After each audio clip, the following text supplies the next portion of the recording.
A Jamaica Defence Force member has been charged with unauthorized possession of ammunition. The accused is 30-year-old Javaughn Howard, also known as Jay, of a St. Catherine address. According to reports, 3 rounds of 5.6 caliber ammunition were allegedly found in his knapsack during a police operation on Hamilton Drive in Gregory Park, St. Catherine on August 10. Howard was arrested and later charged. A court date has been finalized. Jamaica is strengthening its security partnership with the United States as both countries move to tackle narco-terrorism and drug trafficking across the Caribbean. The U.S. says the new military partnership with Jamaica is expected to significantly strengthen regional security. Additionally, I want to thank Jamaica for working with the Department of War to create a new military partnership to cripple narco-terrorists that transit through the Caribbean. This partnership will forever change the security environment of the Caribbean. And finally, I'm also proud to announce that Colombia will join the ACCC, becoming the 19th member.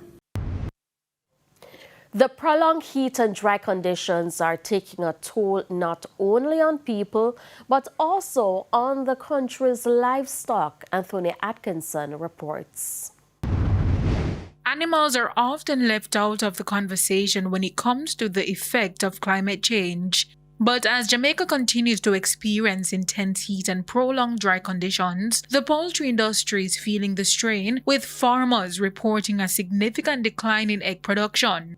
And with the current heat spell expected to persist into October, livestock farmers are also facing mounting challenges. Speaking on TVJ Smile Jamaica this morning, RADA livestock specialist Maxine Brown and livestock officer Darren Roberts outlined some of the difficulties currently confronting farmers. If it is that you have the younger chicks, like the baby chicks, you maybe see them moving away, because normally you have the brooding period and you have a brooding lamb that provides heat. And so you can just imagine if they're extra hot, they're going to be moving away from the lamb. So you have to observe the animals, some of the things that they do to recognize that, yes, you need to do some interventions now to make them cool. For farmers who may be unfamiliar with the warning signs, the specialist also highlighted key symptoms to look out for when livestock are experiencing heat stress. Definitely when you see they are toppling over, they are lying down, they will turn over the water pan and stay in that wet space. They will try it, they are panting heavily, the combs are extremely red, the wattle are getting red, and they are just not eating, they are just laying, trying to get cool. They will move to the outer walls of the house. And during that period, at that time, we encourage farmers to increase ventilation, remove the wet litter, put in back dry litter, pull down all the curtains, increase the number of water as clean, fresh water. We could restrict some amount of feed during that time as well. Farmers are also being urged to closely monitor their birds' eating and drinking habits, particularly during periods of extreme heat. We can keep our feed because our feed are balanced. Persons tend to add pumpkin leaf, persons tend to add callaloo. To the poultry food? Yeah, to in the container where you would naturally are independent. Add callaloo? Callaloo leaves, pumpkin leaves. Yeah, What? that helps to provide some amount of cooling effect and some amount of vitamins. We can also add vitamins and electrolytes to our water, and that will help in the stress of the birds. Anthony Atkinson, TVJ News. It's time for a break. Stay with us. More stories when we return.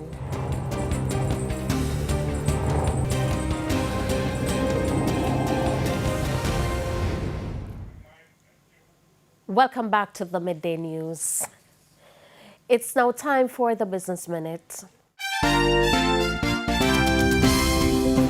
Sagicor Jamaica is reporting a 44% decline in net profit for the first 6 months of 2026, as the company absorbed higher claims cost linked to Hurricane Melissa and faced challenging market conditions. The financial services group posted a net profit of $4.87 billion, a decline of 44.2% over the same period last year. Despite the decline, Sagicor says its core business operations remained resilient, with strong insurance sales and improved performance from its commercial banking segment, helping to cushion the impact of storm-related provisions and market losses. Insurance revenue increased by 5%, driven by growth in the group's health and life portfolios, while commercial banking posted a 38% increase in net profit, supported by higher investment income and improved credit quality. Further afield, the mayor of Houston signed an executive order on Wednesday that increases wages for airport workers in the city. Mayor John Whitmire made the announcement during a news conference. Under the order, minimum wage for contracted airport workers increased to $20 an hour. Pay will then increase to $21 an hour in January of 2027 and to $22 an hour in October of that year. The new wage schedule is set to reach $23 an hour in 2028. And that's it for the Business Minute. I'm Prince Moore. Thank you, Prince. It's now time for the top stories from around the world. In the region, Caribbean heads of judiciary are condemning remarks made by Antigua and Barbuda Prime Minister Gaston Brown, describing them as an attack on judicial independence and the rule of law. Brown criticized what he called lenient criminal sentences and suggested that a judge should leave the country or face deportation. The judiciary says the comments are dangerous, stressing that concerns about sentencing should be addressed through the court's appeal process rather than through political pressure. And on the international scene, parts of Indiana remain under threat after a rare 1-in-1,000-year rainfall event triggered severe flooding on Wednesday. Homes were inundated, roads were washed out, and emergency crews carried out multiple rescues and evacuations. The flooding came just one day after a deadly derecho swept across the Midwest. Forecasters are warning of more heavy rain, raising the risk of additional flooding as the region faces its 5th consecutive day of severe storms. And those were the top regional and international stories. I'm Aliyah Bryant. Thank you, Aliyah. We head to a quick break. When we come back, we'll have your midday sports report.